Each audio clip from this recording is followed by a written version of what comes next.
All right, welcome everyone. We are continuing our candidate interview series with Committee of 70 and PA Youth Vote. Today we have Alexandra Hunt running for City Controller, and she's here at Central High School with my third period social science class. Would you like to introduce yourself? Yes. Hi everyone, my name is Alexandra Hunt. I'm going to give you a brief overview of my background and then why I chose to run for this seat. I am from Rochester, New York. Both my parents are teachers, and my twin brother is on the autism spectrum. I left my home while I was still in high school, while I was your age, and became financially independent and out on my own. And when I left Rochester to attend college, I knew that I wasn't going back and was in search of a home. I went to University of Richmond in Virginia, and I graduated in 3 years. During that time, I worked as a server, a stripper, and a sales associate. And then I came straight to Philly for my first master's degree. I attended Drexel. I was on track to become a physician, and I had this epiphany that if we wanted to change the system, I had to take a step back and not just be a doctor, but take a more public health approach. So I went after another master's degree at Temple University. I began working in clinical research. I know that you are teaching them how to write research papers, which is really important and applicable, and did some of that. And I graduated with my master's degree in the middle of a pandemic. I went into the front line at testing sites, later vaccinating people, and food distribution. And the food distribution was the site, there were these enormous lines.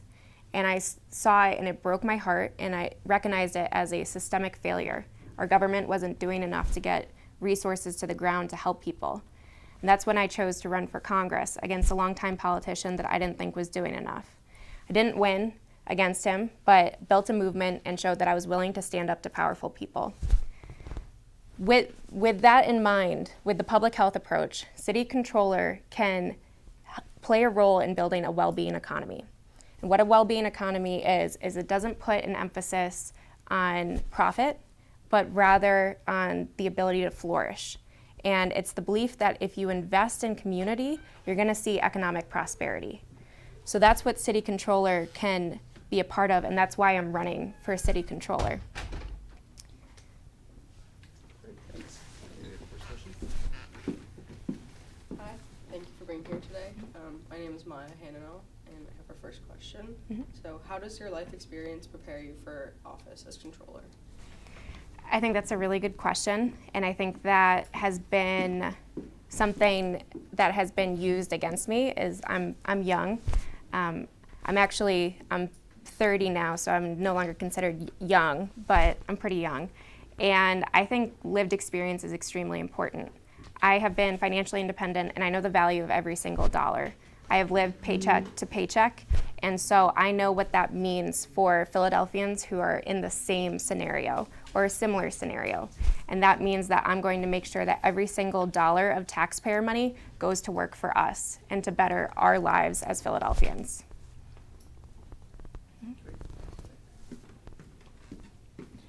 Hi, good morning. My name is Adriana Araya, and our next question is, how can the controller help the people in Philly? Thank you. So it is an often overlooked role, but it's actually pretty powerful. The city controller is the chief auditor of the school district, also sits on the Board of Pensions, the Gas Commission, and the Sinking Fund, which have a lot of influence in the city. And so if we take a scenario that impacts all of you, which is the underfunding of schools, what City Controller can do is come up with creative measures to finance the City of Philadelphia School District, and can also run audits to make sure that the money that's been put into schools are going where it's supposed to be going. So there's been municipal bonds that are supposed to be improving schools, yet we're seeing schools closed, and that's not actually happening. So what is the money being used for? It's likely being misused, misappropriated to improve people's offices. It's not going into you all, it's not going into the classroom, and that's where a city controller can kind of blow the lid off something and expose mismanagement of money.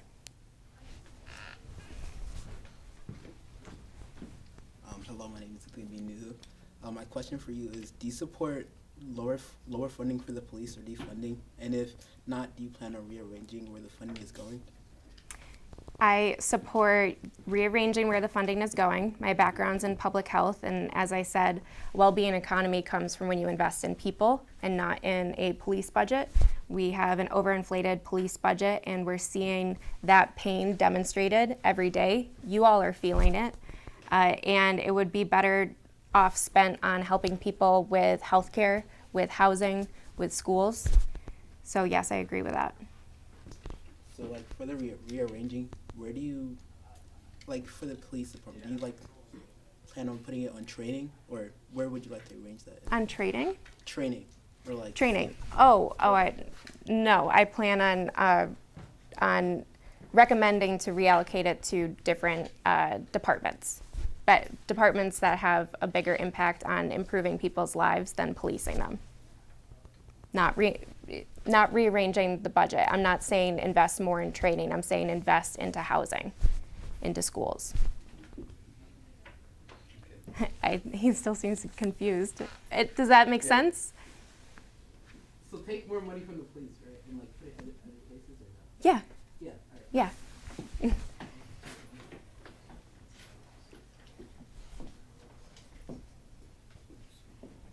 something a little different this time. Okay. My name's Sarah Hogan, and so we have some lighthearted speed round questions. Oh no, if it's pop culture, you're gonna be very disappointed. Do you have a favorite sport, and what is it? Okay, so I am also a soccer coach, and I love soccer. I think that if everyone played soccer, the world would be a better place.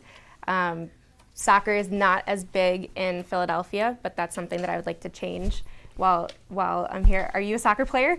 You're like going to reacting. college to play soccer. Oh, that's great. What position do you play? Centerman, Okay, I love it. Where are you going? Millersville. Congratulations, Thank that's you. awesome. But yeah, soccer. What's your favorite Philly sports team? Eagles. But I do like the Philadelphia Union. I wish that we had a professional women's team in any sport that I could talk about right now. What is if you could have a superpower, what would it be? Ooh, if I could have a superpower, what would it be?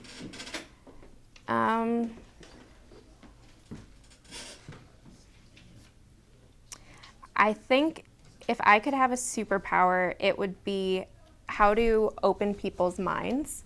I think that a lot of the conflict and trauma that we see in people is that they're narrow-minded and they haven't seen or loved someone who has experienced these different difficulties or traumas. So I think just if I could open more people's minds, I think the world would improve.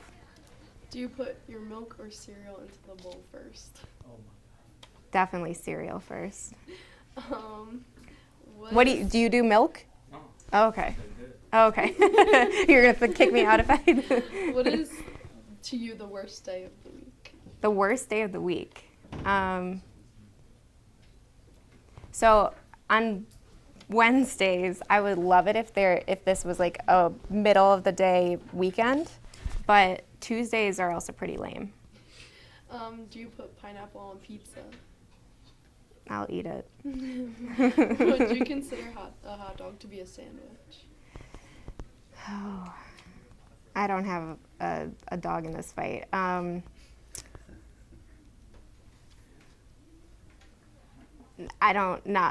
Do you prefer cats or dogs? I like both. I have both, but I do really love dogs. And then I have one last question. What advice would you give like high schoolers if you could like look back and like give advice to yourself? What would you want like us to know, kids our age? When I was your age, I felt like I was on the run. I felt like I had to leave my home and find stable ground elsewhere. And I think that, you know, this young man talking about wanting to be an organizer and you all participating in politics this early and hearing candidates out, you're standing your ground. And so I have a lot of admiration for you, and I think just fight for what you believe in. Thank you.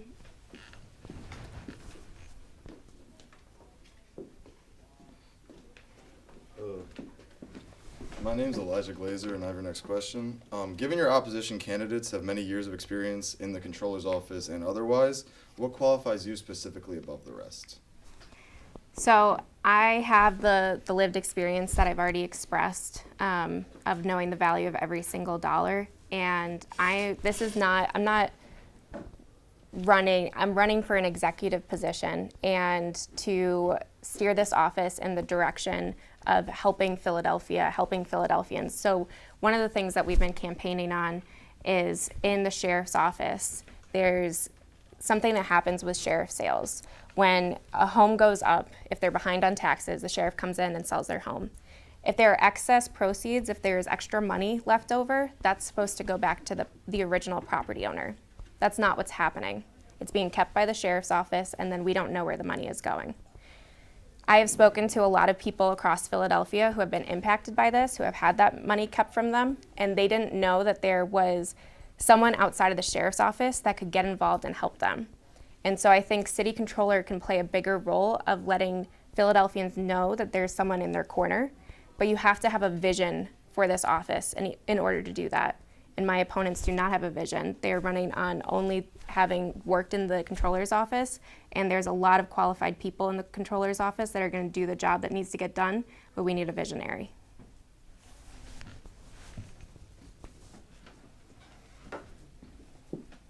Hello, my name's Elena, and my question for you is, what would be the first audit you would conduct in office? So my day one promise has been the sheriff's sales. What city controller can do about that is we have a 5-point plan to subpoena bank statements to find out where the money has gone, to parse through those documents to create a searchable database where people can find out if they're owed money, to provide that outreach, to let people know that they're owed money. This is generational wealth. This means a lot to people.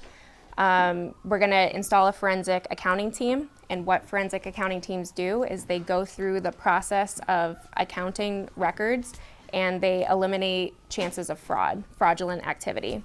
And then lastly, if the sheriff's office refuses to comply with these measures, to comply with the home charter, to give people their monies back, we'll withhold funding from the sheriff's office. You have one more question? Yeah. This is more of a fun question. Fun? Yes. Okay. How you doing? My name is Jasir Dollar. I have just a fun question for you. Okay. If you had to choose between the Eagles winning another Super Bowl or the Philadelphia 76ers winning the NBA championship, which one would you pick and why? Oh. That's not a fun question. You're put me in a trap. Oh.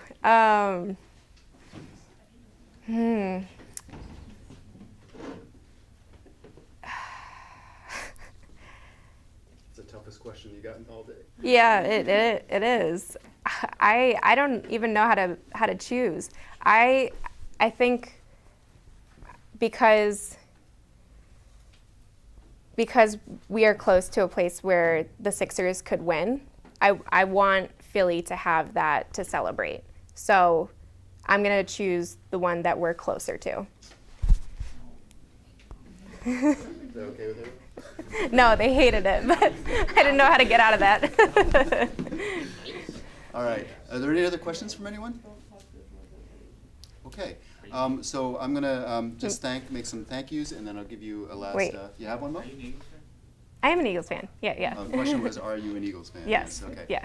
All right. So thank you very much for coming. I want to thank Alexandra Hunt, running for City Controller, for coming as our series of candidate interviews sponsored by Committee of 70 and PA Youth Vote. I also want to thank my students at Central High School, third period social science. And I just want to give you last word.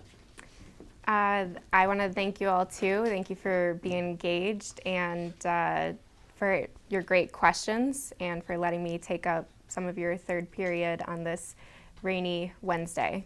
All right. Thank you.